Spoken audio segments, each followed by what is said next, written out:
Mbolo la famille, j'ose espérer que tout le monde se porte bien. Bienvenue aujourd'hui sur The Mirror of Life, cet espace où une question est posée et une réponse est anonyme. La question posée, quelle est cette chose ou qu'est-ce que vous avez traversé de si difficile que lorsque vous regardez en arrière, vous comprenez que cela vous a rendu beaucoup plus fort? En fait, j'ai posé cette question et j'ai eu des réponses, comme vous pouvez voir là. J'en ai gardé dans ma boîte. En fait, j'ai réalisé que nous tous, les humains, nous traversons de moments difficiles, très difficiles et obscurs. En fait, ces moments difficiles ou obscurs peuvent être établis comme étant des épreuves. En fait, ces épreuves peuvent sembler insurmontables sur le moment. Mais je pense qu'il est essentiel de se rappeler qu'elles font partie intégrante de notre parcours de vie.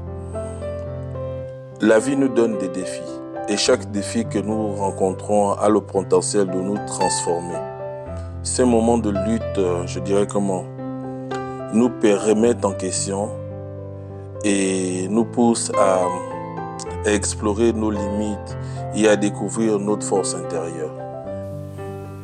Alors je partage 3 réponses ou 3 feedbacks avec vous, des histoires assez intéressantes que vous allez voir. C'est comme je le dis, je souhaiterais avoir un feedback venant de vous. C'est réellement important. Ça encourage de faire la chose pour écouter comment nous tous, parce que nous tous, nous avons des maladies internes, nous le portons nous tous. Et je vous amène à découvrir cela. J'étais profondément amoureuse de mon ex-petite amie. Nous sortions ensemble depuis plus de 4 ans.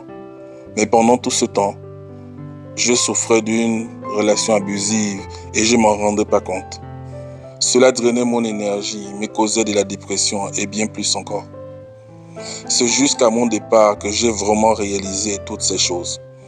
J'ai appris que même si tu aimes quelqu'un ou quelque chose, si cela te coûte la tranquillité, c'est que c'est trop cher. À 11 ans, ma vie a basculé. Lorsque ma maman a été mise en réhabilitation à cause de sa dépendance à la drogue. J'ai été placé dans une famille d'accueil où j'ai subi l'horreur du viol. Ce cauchemar m'a poursuivi pendant des années. À 14 ans, j'ai perdu ma maman. Ce fut l'un des moments les plus sombres de ma vie. La douleur, l'angoisse, le sentiment d'abandon, tout cela m'a accompagné.